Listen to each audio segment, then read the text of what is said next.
Lucas, capítulo 7, verso 36, diz assim: Tendo sido convidado por um dos fariseus para jantar, Jesus foi à casa dele e reclinou-se, como era o costume, junto à mesa. E assim que tomou conhecimento que Jesus estava reunido à mesa na casa do fariseu, certa mulher daquela cidade, trouxe um frasco de alabastro cheio de perfume. E posicionando-se atrás de Jesus, prostou-se aos seus pés e começou a chorar. Suas lágrimas molharam os pés de Jesus, mas ela em seguida os enxugou com os próprios cabelos, beijou-os e ungiu com perfume. Diante de tal cena, o fariseu que o havia convidado falou consigo: mesmo se este homem fora de fato profeta, bem saberia que nele está tocando e que espécie de mulher ela é, uma pecadora.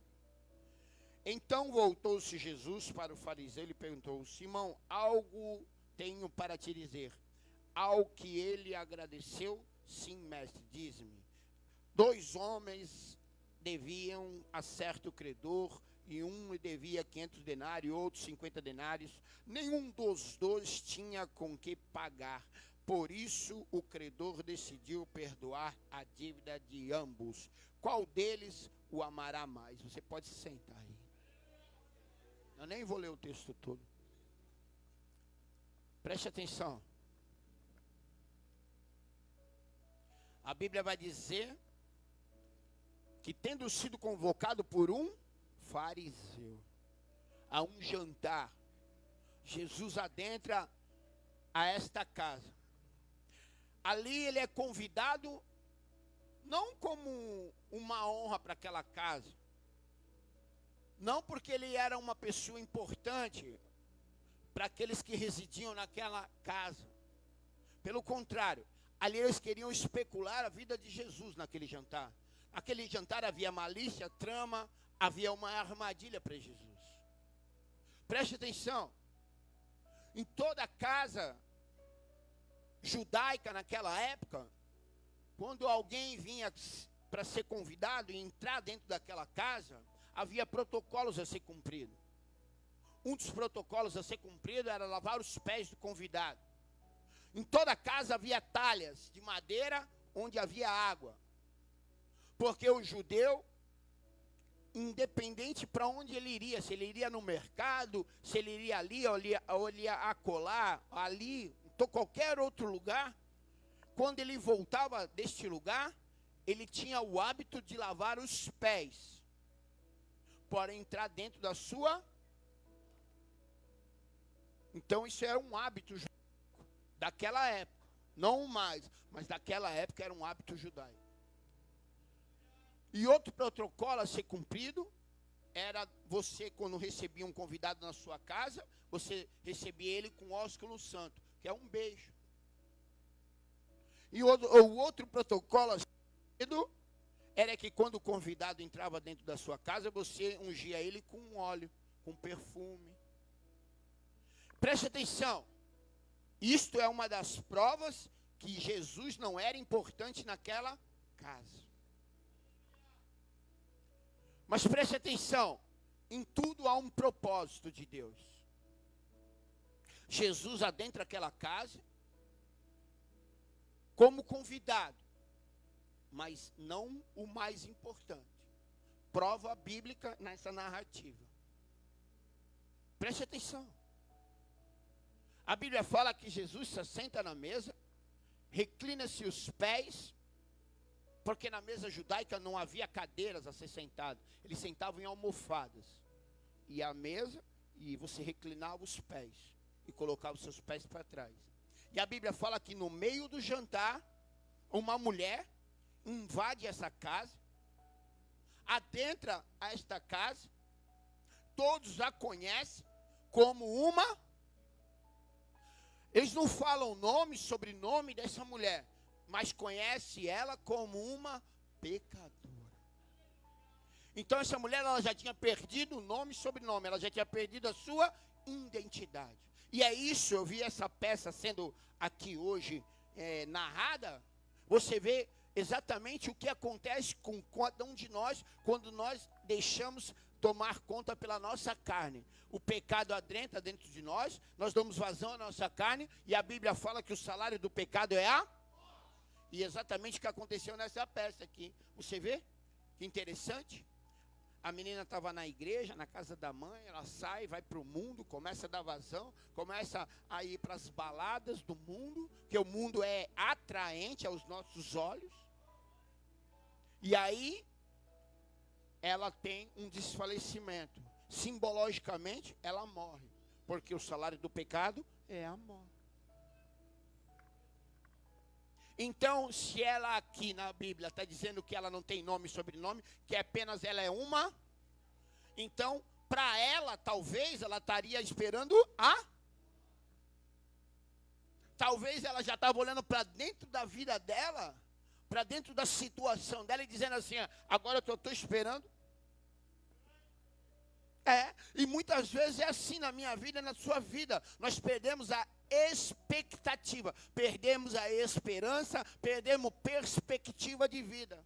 Ficamos esperando a morte ou deixamos apenas o tempo passar.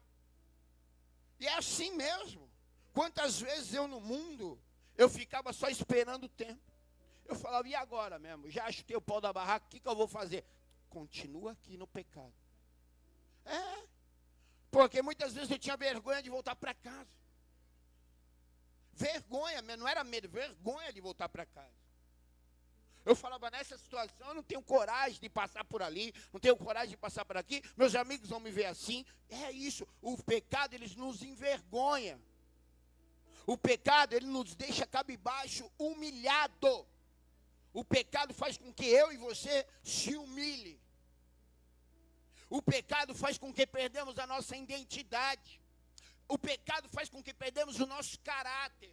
O pecado faz com que perdemos a perspectiva de vida. Pior que perder tudo é perder a perspectiva. Nós não temos mais rumo e nem direção. Não conseguimos encontrar um caminho. Nós não conseguimos ter uma luz no fim do... É isso. Porque olhamos para a nossa situação e só vemos escuridão. Só vemos trevas. Imagine você, por isso que eu trouxe Paulo. Imagine você, um homem que tinha perspectiva, que tinha caminho, que tinha luz, que tinha esperança. De uma hora para outra ele cai do cavalo e perde a sua visão. Então, quando você, de uma hora para outra, perde a visão, é a mesma coisa que eu e você, quando nós deixamos dar vazão à nossa carne. Quando nos tornamos pecadores, quando nos tornamos cegos. Ficamos desesperados, porque tínhamos um caminho, tínhamos uma visão. E a partir de certo momento, de repente da vida, ficamos cegos.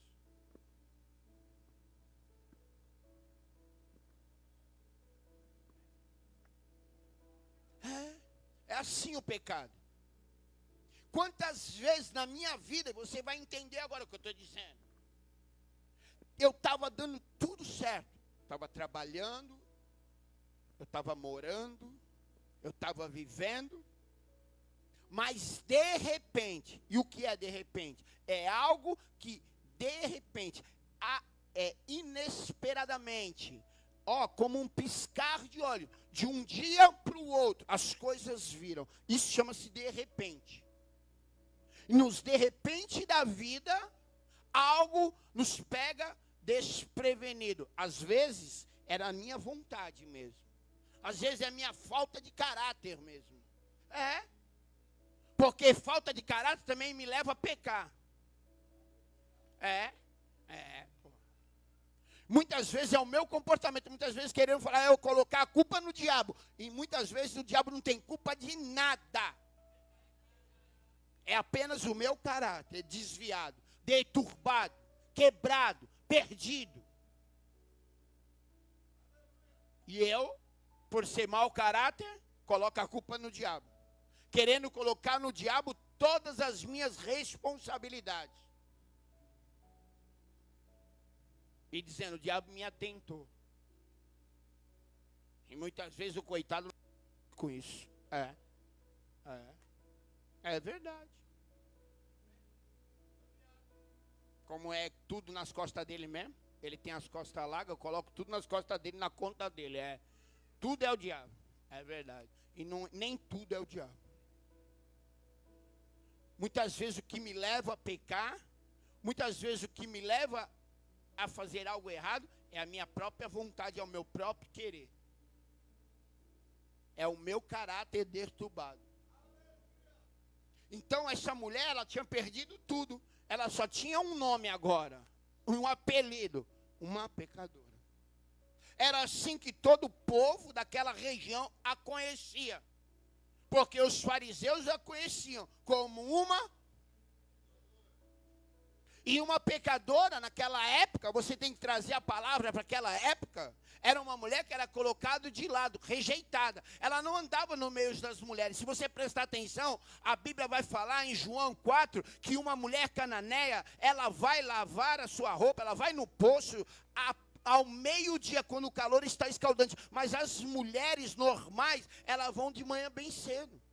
E quando Jesus vai encontrar aquela mulher no poço, ela está sozinha. Porque ela era uma mulher. Então, uma mulher sozinha, ela não tinha amiga. Uma mulher pecadora, ela não tinha colega. Uma mulher pecadora, ela era uma mulher pecadora. Ela tinha que carregar este nome e o cargo que esse nome levava nas costas. Então, imagine ela sem poder ter uma amiga. Imagine essa mulher muito tempo sozinha. Imagina essa mulher olhando para dentro dela e falar assim, por causa do meu caráter, por causa dos meus erros, se culpando, se condenando. Quantas vezes é assim, eu e você? Nós nos culpamos, nos condenamos muitas vezes. Porque olhamos para dentro de nós e falamos assim, já perdi tudo. Perdi minha família, perdi meu casamento, perdi meus filhos, perdi os meus amigos por causa do meu pecado.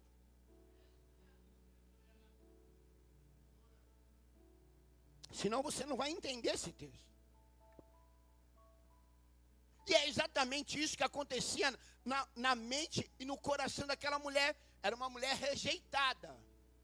E a Bíblia vai falar assim, vinde a mim todos aqueles que estão cansados e oprimidos. O meu fardo é leve e o meu jugo é suave. Vinde aprender aí de mim que sou manso e humilde de coração. E talvez ela escutando essa palavra, algum dia, talvez ela vendo Jesus fazendo milagres, ressuscitando, curando, libertando, talvez ela entendendo ou escutando algum dia a história daquele leproso que estava lá rejeitado, que estava lá jogado, esperando apenas a morte, que ele toma uma decisão de sair do leprosário e ir ao encontro de Jesus e dizer assim, no meio de uma multidão, mesmo talvez sendo apedrejado ali, tendo pela lei, sendo levado à morte, se arriscando mesmo, verdadeiro metendo o louco de Jesus, é verdade. Talvez ela escutou isso, e escutou aquele leproso dizendo assim, ei Senhor, se quiseres pode me purificar, e Jesus vai até ele, toca no leproso, o leproso é curado. Talvez ela escutou a história do cego de Jericó, aquele menino chamado Bartimeu, que perde a visão, que perde família, que mata os seus pais, e fica à beira do caminho pedindo esmola, mas um dia ele toma a decisão de jogar a capa de lado, de sair da beira do caminho e agora entrar no caminho. E ele começa a clamar e no meio de uma multidão, ele toma a decisão de clamar mais alto, mesmo uma multidão falando para ele calar a boca. E quantas vezes é assim na minha vida e na tua vida, quando você toma a coragem, quando você toma a decisão, tem sempre alguém para te colocar para baixo.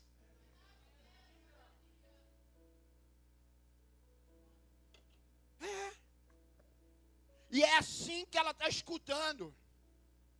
Porque essa mulher é corajosa. Presta atenção, talvez ela escutou a história da mulher do fluxo de sangue, que há 12 anos vinha com uma hemorragia. Uma mulher que para a lei judaica era impura. Ela não podia tocar e nem ser tocada pela lei judaica. Porque se ela tocasse, fosse tocada, e ela fosse contra a lei, ela ia ser colocada fora dos muros da cidade e ser apedrejada. Mas essa mulher, ela toma uma decisão em meio à multidão, mesmo em meio à sua fraqueza, meu mau cheiro, em meio a situações adversas, de romper a multidão para trocar na borda da aula de Jesus. O cego em meio à multidão, que começa a clamar mais alto.